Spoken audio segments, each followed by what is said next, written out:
জন্য আজ তোমাদের বড় প্রয়োজন, তাই তো আজকে আমাদের এই মহৎ আয়োজন। এই দেশের জন্য আজ তোমাদের বড় প্রয়োজন, তাই তো আজকে আমাদের এই মহৎ আয়োজন। মেধাবী তরুণ সাহসী তোমরা জাগাও মনের ইচ্ছা, আল-আকসা হাত বাড়িয়ে জানাই শুভেচ্ছা।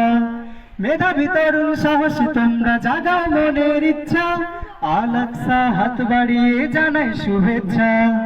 জানাই শুভেচ্ছা, জানাই শুভেচ্ছা, জানাই শুভেচ্ছা, জানাই শুভেচ্ছা। সোনার দেশের পরতে পরতে অসৎ লোকের বাস, দুর্নীতি আর চাঁদাবাজিতে হলো সর্বনাশ। ঠিক কিনা? আরো জোরে ঠিক কিনা? সোনার দেশের পরতে পরতে অসৎ লোকের বাস, দুর্নীতি আর চাঁদাবাজিতে হলো সর্বনাশ। সৎ দক্ষ নাগরিক আজ বড় প্রয়োজন, তাই তো আজকে আমাদের এই মহৎ আয়োজন।